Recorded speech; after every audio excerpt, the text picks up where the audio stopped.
Pwede na, Kapuroy? Hello? Hello? Narinig mo na ako? Apo. Ayan. Ayan, okay na? Apo. Ayan. AJ. 14 years old from Manila, tama? Apo. At least, pasalamatan mo si Kapuroy. Thank you po, Kapuroy. Nasa ilalim ko po siya ngayon. Ako po'y nakasakay sa kanya. Habang kinakalkal niya yung mga wires dito. Ganyan kasi po yung... Ano na? Pabigat! Huwag ka magulo, may nakabukol. Tubig. Tubig, ayan. AJ, yung ginagawa sa buhay? Ano po? Wala po. Happy. Magpa-4th year na po. At least happy mag-4th year. Diba? Happy mag-4th year. Opo. So malamang 3rd year ka itong huling school year. Tama? Opo. Buti naman. Alright. Sige. At ano maglilingkod ko sa'yo? Hihingi po sana ako na advice. Sige. Try ko kung bibigyan kita, ha? Padali, kwentuhan mo ako.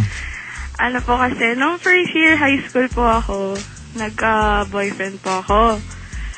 Ano po yun, hindi pa po ako nagkaka-boyfriend ever since po nun. Nung first year high school lang po talaga. Okay. So yun ang una't huling boyfriend mo? Po? Yun ang una't huling boyfriend mo? Opo. Tapos, ayun nga po, nagkakilala po kami nun yung sa brother ko po. Tapos, sa friends niya. Tapos, narinig ko lang po siya tumutugtog sa labas po ng bahay namin. Nagigitara lang po siya. Yung gamit niya pong gitara, yung gitara ko po, inihiram po nila. Tapos,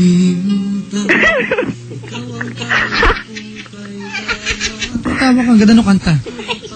Nga eh. Tapos after nga po nun, nagkakilala nga po kami nun. Pinakilala po ako ng brother ko sa kanya. Tapos, nung gabi po kasi yun. Tapos, yun nga po, nagkakilala na po kami. Hi, hello, ganyan. Tapos, yung pagkasali niya po sa akin ng gitara ko, sabi niya po, thanks, AJ. So, parang, kinilig po ako doon. Tapos, ginawa niya po ako ng pick ng guitar. Kasi wala po akong pick ng guitar noon. Ano, galon? Galing sa galon. Ginupit niya yung galon. Di ba ganun yun? Dati nung high school ako, gumagawa ko ng pick ng gitara. Galon yung ginugupit ko. Di kaya, ano yung call card? Yun po, opo. Ginawa kanya ng pick. Anong ginupit niya? Sa SIM card po. SIM card. Pero po yung SIM card, yung na po yun, yung tinreasure ko po yun, tinago ko po siya. Yung SIM card. Opo. Sana pinantawag mo na din? Hindi na magagamit yan. Sa bagay. Sige, tapos? Tapos yun nga po, nung pagdating po ng May 21, 2009 po, noong May 21, May 21, 2009, naligaw po siya sa akin noon. Tapos, wala pa pong isang araw, sinagot ko na po siya kaagad. Tapos yun nga po. Okay, teka lang. Sige, naging kayo. Opo. Naghiwalay na kayo. Di pa po. Hindi pa. Ba't nagkamadali ako? Di ba nga po, nagka-relationship na nga po kami. Naging kami noong May 21, 2009. Bata pa po ako nun. Tapos, hindi po alam ng parents ko. Tapos, ang ginawa ko po, nagpaalam po sa papa ko na kung pwede po ko makapag-boyfriend. Anong sabi ng papa mo? Papa po. Ha? Si papa po. Ano ang sabi niya? Sabi po sa akin, okay lang daw po, basta walang kiss. AJ! Po. Huhulaan ko. Po. Sinuway mo ang tatay mo. Hindi. Weh. 6 lang po, promise. Ha? 6 lang po. Sige, okay. Si Chicks lang. Opo. Tama yan, tama. Ganyan din ako eh. Minsan kamay lang inahalikan ko, sobrang paggalang. Opo. Opo naman siya. Dapat nirespeto mga babae. Tama, minsan nagmamano pa ako eh. Lola. Sobrang respeto. Tuloy tapos? Tapos yun nga po. Kayo pa rin hanggang ngayon? Hindi na po. Ano ba? Akala ko ba nag-break na kayo? Ano? Nag-break na po kami 2009 pa po. Sige. Go down to your question. Ang tanong mo sa akin? Kung ano po ba, kung dapat ko na po ba siyang kalimutan, yung first, last boyfriend ko, gano'n. Kung yun naman pala tatanong sa akin? Kasi po nakikita ko siya palagi sa tapat ng bahay namin. Ang ginagawa niya dyan, nagigitara pa din. Opo. Gitara mo pa rin ginagamit niya? Hindi na po. May sarili lang gitara? Meron naman po talaga. Kasi gaano katagal naging kayo nung panahon ninyo? Ano po, 1 month and 9 days lang po. Ba't kayo naghiwalay? Nakipag-break po siya sa akin. Ano yung naging dahilan niya? Nasabi niya ayaw na niya. Ano po, sawa na daw po siya. Bakit? Gawa siya ng gawa ng pick. Ay? Ako ha? Hindi ko po alam eh. Kasi alam ko po yung pagkakamali ko. Hindi ko muna po siya kinilala. Bago ko po siya sinagot ko po kasi siya kaagad. Siyempre po, mali din po ako, diba? Ano tanong mo sa akin kung paano mo siya kakalimutan o dapat na ba? Parehas po. Parang teka lang, kung magiging literal tayong dalawa, kakalimutan, parang imposible yan. Paano nagkasalubong ka? Ha? Sino ka? Ganon. Siyempre mo naman kilala mo lagi yan. Pero 2009 pa, di ba? Opo. O, ibig sabihin, hindi mo tinulungan sarili mag-move on? Ibig sabihin, di ba, hindi mo natanggap, naiwalay na kayo. 1 month lang na mga naging kayo. Although, hindi naman sukatan, di ba, yung lalim ng meron sa inyong dalawa, sa haba ng panahon na pinagsamahan ninyo, di ba? Opo. Pero 2 taon na yun. Opo. Di ba? Kung tutusin, dapat kahit pa paano, hindi mo na tinatanong kung dapat mo siyang kalimutan. Dapat talaga, although kalimutan is term na ginagamit natin, di ba? Pero dapat alam mo na yung meron sa inyo, iba, kumbaga isang page lang ng aklat ng buhay mo. Naks. Di ba? Baka mamaya puppy love lang yan. Hindi po. Huwag niyo po nga yan lumaki mga puppy love. Magiging Doberman yan. Ang corn ng joke. Di ba? Okay, ano gawin natin? Ano ba? Ano po love ko pa po siya. Love mo pa rin? Opo. Kung hindi ka na nga niya love, anong gagawin mo? Hindi ko po alam. Ha? Hindi ko po alam. Yun nga. 2 taon na nakakaraan eh. Diba? Siguro naman malinaw na sa'yo tapos na ang lahat. Opo. Hindi ba malinaw sa'yo? Hindi pa po masyado. Kasi po first time. Naman ito, 2 taon na. O sa bagay, kasi Kaporay, diba? First time eh. Opo. Diba? Mahirap makalimot. Pero 2 taon na. Siguro, tawang ko, siguro, ito feeling ko lang to kasi feelingero naman talaga ako. Feeling ko lang kasi nung time na kayo, hindi mo pinakita yung lahat ng pwede mong pakita.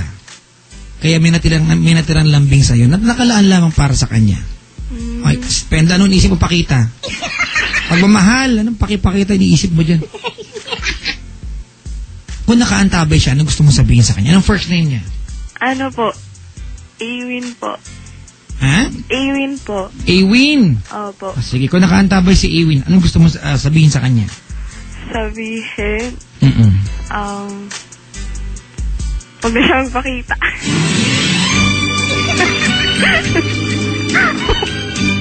And they called it puppy love. Wait, seryoso na. Oh, I guess Seryoso na. Kung magulo, may tugtog. how a young heart, how it really feels. Dogger. Galing. Erwin, go ahead. Ano po? Kung nakikinig naman siya, gusto ko mag-thank you sa kanya, tsaka mag-sorry sa kung ano po yung nagawa ko sa kanya. Ito bagay na kanta dyan. Ow! Ito na yung madali. Ano po, thank you po sa mga ginawa niya sa akin, sa love na binigay niya sa akin. Yung siya yung naging first boyfriend ko na binigay niya lahat sa akin. I mean, hindi lahat, kahit konti lang na pagmamahal, ganyan. Kahit na nung mansari namin, hindi siya nagparamdam, ganyan. Tsaka, sana ko nakikinig man, sana ko.